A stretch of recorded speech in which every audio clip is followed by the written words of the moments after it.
మొట్టమొదటి వచనంలో భగవంతుడు ఏం చెప్తాడంటే, దుష్టుల ఆలోచన చెప్పున నడువక, 2 పాపుల మార్గమున నిలువక, 3 అపహాసకులు కూర్చుండు చోటును కూర్చుండుగా.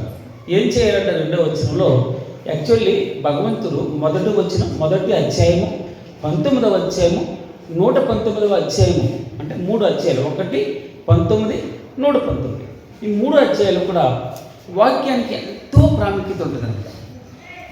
వాక్యం మీద మొత్తం ఫోకస్ అంతా వాక్యం మీద పెడతాడు. అనగా వాక్యము ధ్యానిస్తే కలిగేటటువంటి ప్రతిఫలం, వాక్యం మీద ఆశ పెట్టుకుంటే, వాక్యాన్ని శ్రద్ధగా ధ్యానం చేస్తే, ఇది చేస్తే, ఆయన చెప్పింది చేస్తే, చిత్తాడు మరియమ్మంటది, ఆయన మీతో చెప్పింది చాలు, ఇంకేం చేయదు. ఆయన మీతో ఏం చెప్తున్నాడో అదే చేయండి. పేతురు అంటాడు, కొంచెం ప్రభువా రాత్రంతా శ్రమపడ్డాం, ఒక్క చేప కూడా పడలేదు, అయినను నీ మాట చెప్పును, నువ్వు చెప్పావు, ఇదిగో లోతుకి నడిపించా వలేస్తున్నాం, అయినను రాత్రంతా శ్రమపడ్డాం, అయినను నీ మాట చెప్పున. మరేమేమంటుంది, ఆయన మీతో చెప్పుని చేయండి అన్నది. 6 రాతి బాణాల నిండా నీళ్ళు నింపారు, శుభ్రంగా పొంగు పొంగుతున్నాయట, అంతగా నింపి పెట్టారు. భగవంతుడు ఏం చెప్పాడో అదే చేశారు. ఆ నీళ్లు రుచి పచ్చి లేనటువంటి నీళ్ళని భగవంతుడు రుచిగల ద్రాక్షారసం, ఎప్పుడు కనీవిని ఎరగని ద్రాక్షారసాన్ని వారు తాగుతున్నట్టుగా మనం చూస్తాం. అంటే సంతోషం, అవమానం కలిగే ఇంట్లో సంతోషం వచ్చింది. ఎలా వచ్చింది? వాక్యం ద్వారా వస్తుంది. అనారోగ్యం ఉన్న ఇంట్లో ఆరోగ్యం వస్తుంది, అసమాధానమైన ఇంట్లో సమాధానం వస్తుంది. మనం ఉదయకాలం ధ్యానం చేసి సంఖ్యలు విడిపించబడుతున్నాయి. అది 18 సంవత్సరాల నుంచి నడుమొంగిపోయినటువంటి స్థితి. ఏ రోజు సంతోషం లేదు. చాలా కుటుంబాలు ఎందుకు బ్రతుకుతున్నాను, నా బ్రతుకు ఎవరి కోసం బ్రతుకుతాను, ఏ సుఖం ఉంది, ఏ సంతోషం ఉంది అని ఆ అపవిత్రాత్మ నడుమొంచేసింది, నడుమొంగిపోయింది. గూని అంటే మొత్తం ఉండిపోయింది. దాని ఎదుగులేనటువంటి జీవితం అయిపోయింది. భగవంతుడు అతను ముట్టాడు, ఆమెను ముట్టిన వెంటనే ఆమె నిటారుగా నిలిచినట్లుగా చూస్తాం. ఎన్ని సంవత్సరాల నుంచి? 18 సంవత్సరాలు. అది వాక్యానికి ఉన్నటువంటి గొప్పతనం. వాక్యము బలము గలదే, సజీవమే, చచ్చిపోయింది కాదు, బ్రతుకుండేది, కంపల్సరీ ఎప్పుడు బ్రతుకుండేది, సజీవమే, బలము గలదే, 2 అంచులు గల ఎటువంటి కట్టుకము కంటేను వాడిగా ఉండి, షార్ప్గా ఉండి, ప్రాణాత్మని, కేళ్ళను, మూలుగును విభజించినట్టు మటుకు దూర్చు. అన్ని సమస్యలకి వాక్యమే ఆధారం, అన్ని ప్రశ్నలకి వాక్యమే. చాలా చిక్కుముళ్ళు ఉంటాయి కొందరి జీవితాల్లో, ఎవరు విడగొట్టలేరు. కానీ అలాంటి జీవితాల్లో భగవంతుడు ఆయన సంఖ్యలని, బంధకాలని, ఇదిగో నేను బంధింపబడిన వారిని, ఎవరినమ్మా? బంధింపబడిన వారిని, ఖైదీలో బంధింపబడేవా నా ప్రజలను నేనేం చేస్తాను? విడిపిస్తాను. వారిని ఆ సంఖ్యలన్నీ విడిపిస్తాను. తృణీకరించేవాడు కాదు, వీడు మంచోడు కాదు, వీడు చెడ్డోడు, ఈమె మంచిది కాదు, చెడ్డది, అయినా తులసి వేయట్లేదు. పాపాత్మురాలని తెలియదా? కాలు ముట్టుకుంటుంది, తనతో సహవాసం చేస్తుంది, అయినా కూడా భగవంతునికి తెలియదు అంటారా? ఎందుకు ముట్టుకుంటుంది అని సనుగులు పెడితే దేవుడు చెప్తాడన్నమాట మాట, ఇదిగో నశించిన దాన్ని వెతికి రక్షించడానికి వచ్చాను. వాక్యానికి ఉన్నటువంటి ప్రాముఖ్యత అదే. నా కోసమే, బలహీనుడిని, బలవంతుని కాదు, నన్ను జ్ఞానిని కాదు, అజ్ఞానిని, నా కోసం భగవంతుడు వచ్చాడు. అందుకే ఈ వాక్యాన్ని మనం ఒడిసి పట్టుకోవాలి. వాక్యాన్ని ఎప్పుడు వృధాగా అశ్రద్ధ చేయడానికి వీల్లేదు. ఏమన్నాడు? ఆయన చెప్పింది దుష్టుల ఆలోచన చెప్పున నడువుక, 2 పాపుల మార్గమున నిలువుక, 3 అపహాసకులు కూర్చుండి చోటున కూర్చుండుక. ఈ 3 చేయొద్దు అన్నాడు. ఈ 3 చేయొద్దు. ఇదిగో బాబు, తల్లి చెప్తుంది, తండ్రి చెప్తాడు, సెల్ ఫోన్ వాడకూడదు, సెల్ ఫోన్ చూడకుండా చదవండిరా, టైం లేదురా, ఎగ్జామ్స్ దగ్గరికి వస్తున్నాయి, చదవండి, ఇది చేయొద్దు, ఇది చేయమని చెప్తాడు. అంటే మనం వినాలి, చెప్పిన మాట వినాలి, ప్రయోజకులు కావాలి, ఆ నిశ్చితార్థానికి వారసులు కావాలి, ఆయనతో కూర్చోవాలి, ఆయనలా మారాలి, భగవంతుడితో ఉండాలి. అంటే ఆయన పరలోక రాజ్యం మనకు దొరకాలంటే ఆయన మాట మనం వినవలసిందే. నిత్యం సంతోషం మనకు గృహాల్లో ఉండాలి, ఆనందం ఉండాలి. ఇదిగో అన్ని బాధల్లోని, ఇదిగో మనుషులు ఏవో మాట చెప్తారు, ఏమిటి ఆకాశం ముందు ప్రభువా నువ్వు తప్ప నాకు ఎవరున్నారు, నీవు నాకుండగా లోకంలో ఏది వదులుతావు. ఒకవేళ శరీరానికి బాధ కలుగుతుంది, హృదయం కృషించిపోతుంది, అయినా కూడా నిత్యము నువ్వు నాకు ఆశ్చర్యపడుతుందా ఉన్నావు. భగవంతుడు చెప్పేటటువంటి మాట. ఆయన్ని మనం జాగ్రత్తగా మనసు పెట్టుకోవాలి. వాక్యాన్ని అశ్రద్ధ చేయకూడదు. బైబిల్ని అశ్రద్ధ చేయడానికి వీళ్ళే. దుష్టుల ఆలోచన చెప్పున్నాడు. ఒక పాపుల మార్గంలో నిలువుక అపహాసకులు కూర్చుండగా యెహోవా ఇదేం చేయమంటున్నాడు?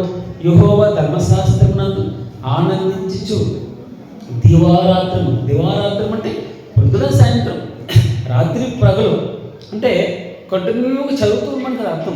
అవకాశం దొరుకుతున్నప్పుడల్లా పని చేసుకోవాలి, ఉద్యోగం చేయాలి.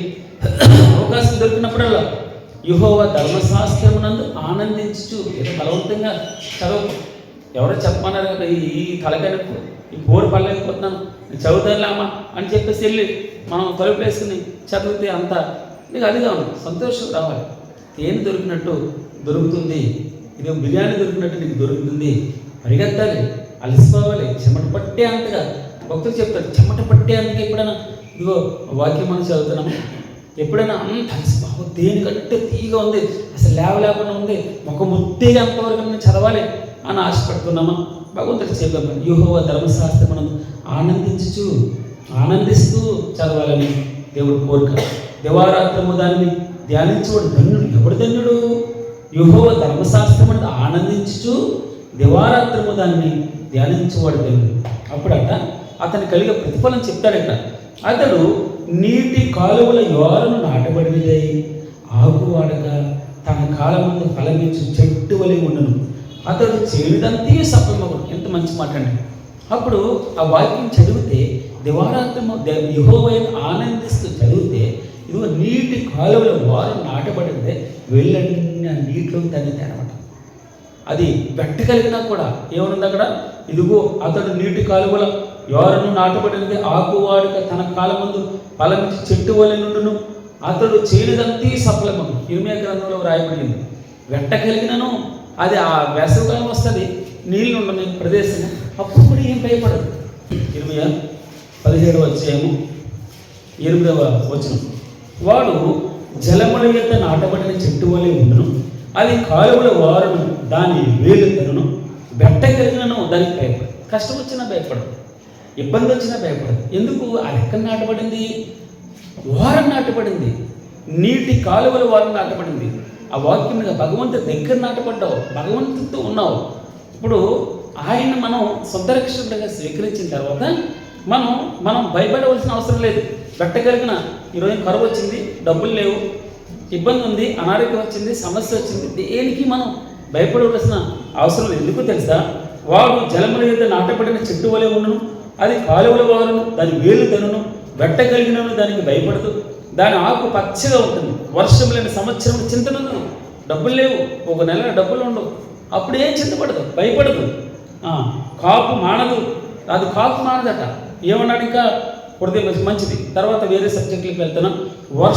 వెట్టగలిగినా కూడా వర్షం లేని సంవత్సరం వచ్చినా డబ్బు లేని ఇబ్బంది, మరియు స్ఫటికము వలె మరైనటి జీవజలములనది దేవుని యొక్క గొర్రెపిల్ల యొక్క సింహాసనం నుండి ఆ పట్టణపు రాజీవిధి మధ్యను ప్రవహించుట ఆ దూత నాకు చూపాను. ఆ నది యొక్క ఏవలను ఆవలను జీవవృక్షం ఉండను. ఆ జీవవృక్షము ఏముంది? అది నెల నెలకు ఫలించుచు 12 కాపుల కాయలు. ఆ వృక్షం యొక్క ఆకులు జనములను స్వస్థపరచుటకే వినియోగించి ఇక మీదట శాపగ్రస్తమైనది ఏది దానిలో ఉండదు. దేవుని యొక్క గొర్రెపిల్ల యొక్క సింహాసనంలో దానిలో ఉండును. అక్కడ వారం నాటబడినదే దేవుని అనగా అన్నది వారం నాటబడినది. ఎప్పుడు కూడా వెట్టగలిగిన వర్షం లేని సంవత్సరాలు వచ్చినా ఎప్పుడు భయపడతాను అనమాట. అందుకే మనం మనుషుల మీద ఆధారపడటం కాదు, చర్చి మీద ఆధారపడకూడదు, లేదా భాషల మీద ఆధారపడకూడదు. భగవంతుని మీద మనం ధ్యానం ఉంచాలి. మన ధ్యాసంతా భగవంతుని మీద ఉండాలి. ఆయన్ని మనం గురిగా కలిగి ఉండాలి. ఆయనే మనకి ఆయన జీవము. ఆయన ఏమన్నాడో ఉదయం మనం చూసాం కదా, ఆయన సత్యము, మార్గము, జీవమైన దేవుడు. ఈ రోజున నీకు ఆ బండ మీద నిలవకున్నటువంటి దానికి కూడా వర్షం వచ్చింది, అక్కడ తుఫాను వస్తుంది, ఆ ఇంటికి కూడా గాలి వస్తుంది, ఆ ఇంటికి అనారోగ్యము, ఆ అప్పులు, ఆ ఇంటికి బాధలు, సమస్యలు, భయం ఉంది. అయినా కూడా భగవంతుడు చెప్పే మాట తెలుసా? అది కూలి పడిపోయింది తెలుసండి, దానికి పునాది బండ మీద కదలట్లేదు. అందుకే భగవంతుడు ఏం చెప్తున్నాడు ఇక్కడ చూడండి. అతడు నీటి కాలువల యోరను నాటబడింది ఆకువాడక తన కాలం మీద ఫలమిచ్చి చెట్టు వలె ఉండను. అతడు చేయనిదంతా సఫలమగును అంటూ చూడండి. మన పైన ఏం చేయకూడదే చెప్పాడు.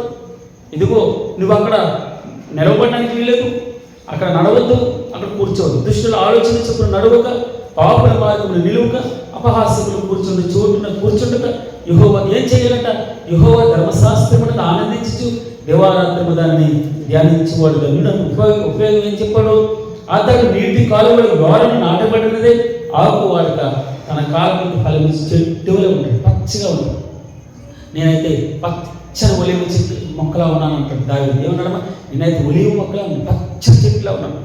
ఎవరు ఏమైనా నాకు అది నా వేళ్ళు ఆ జీవ నదికి తాగున్నాయి.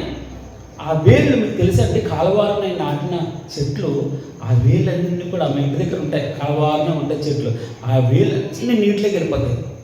ఈ వేళ్ళు నుంచి ఆ మొత్తం తీసేసుకుని వెట్టగలుగుతుంది. ఒకరి వెట్ట అంటే ఏంటి? ట్రై అయిపోతుంది. నీళ్ళు ఉండవు ఆ సంవత్సరం. వేసవికాలంలో నీళ్ళుండు. కరువు కాలం రాబోతుంది. వెట్టగలిగిన వర్షం లేని కాలాలు రావచ్చు.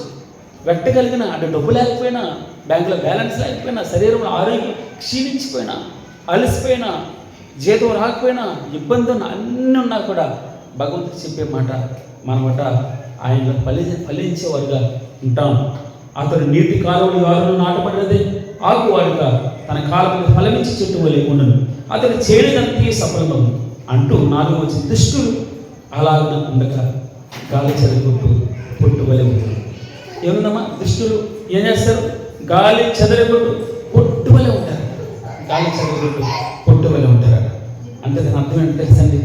ఎవడైతే వాక్యం చదవడో ఎవరి గురించో కాదు చెప్పి, ఎవరి ఉదయం మనం ఏం చెప్పారు? ఏమని తెలుసా? ఇదిగో భగవంతుడట ఖైదులో ఉంచబడిన తనవారిని, అంటే తనవారు ఖైదులకు కూడా వెళ్తున్నారు, తనవారు ఇబ్బందుల్లో పడుతున్నారు. కానీ ఇదిగో ఆ ఇంటికి కూడా తుఫాను వచ్చింది. ఆ బండ మీద కట్టబడిన ఇంటికి అనారోగ్యం వచ్చింది, అప్పు ఉంది, ఇబ్బంది ఉంది, సమస్యలు ఉన్నాయి. కానీ అది బండ మీద కట్టబడినది కనుక అది కూలిపోలేదు. ఇంకొక ఇల్లు గురించి చెప్తూ ఇదిగో దుష్టులు అలాగ ఉండక గాలి చెదరగొట్టి పొట్టువలే ఉంటారు అన్నాడు. అంటే దాని అర్థం ఏంటో తెలుసా? ఆ బండ మీద కట్టబడలేదు, ఇసుక మీద కట్టబడిన ఇల్లు చాలా దేదీప్యమానంగా ఉంటుంది, చూడడానికి చాలా చక్కగా ఉంది. వర్షం వచ్చింది, తుఫాన్ వచ్చింది, బాగా చిన్న సమస్య వచ్చింది, అలాడిపోయింది, పడిపోయింది. దాని పాటు మహా గొప్పది అని వ్రాయబడింది. దాని పాటేమో చాలా గొప్పదట. అంటే దాని యొక్క స్థితి, ఆ పడిపోయినటువంటి స్థితి ఊహించడానికి కూడా మీకు వర్ణాతీతం అని చెప్పేసి వాక్యం చెప్తోంది. కాబట్టి న్యాయ విమర్శల దుష్టులను, నీతిమంతుల సభలో పాపులను నిలవలేరు. ఎక్కడ నిలవలేరు? కాబట్టి న్యాయ విమర్శలు దేవుడు అడిగే ప్రశ్నకి ఏం సమాధానం చెప్తాం? చెప్పలేమా? మన దగ్గర ఆన్సర్ ఉండాలి కదా. ఆన్సర్ లేకపోతే నువ్వేం సమాధానం చెప్పగలవు? అందుకే ఇదిగో ఎవడైతే యెహోవా ధర్మశాస్త్రమునందు ఆనందిస్తూ దివారాత్రము దాన్ని ధ్యానిస్తాడో వాక్యంతో ఉన్నవాడు న్యాయ విమర్శలో దుష్టులను, నీతిమంతుల సభలో పాపులను నిలువురు. నీతిమంతుల మార్గము యెహోవాకు తెలియను, దుష్టుల మార్గము నాశనమునకు నడుపును. అంటే ఇక్కడ మనం కండిషన్ మనం చూద్దాం ఒకసారి. ఏం చేయొద్దు అన్నాడు? ఇది చేయొద్దు అన్నాడు, ఇది చేయమన్నాడు. చేస్తే ప్రతిఫలం ఏంటో చెప్పాడు, చేయకపోతే ప్రతిఫలం ఏంటో కూడా చూస్తున్నాడు. మా అంతరమైన స్వపక్ష చేసుకుందాం, వేరే చేసుకుందాం.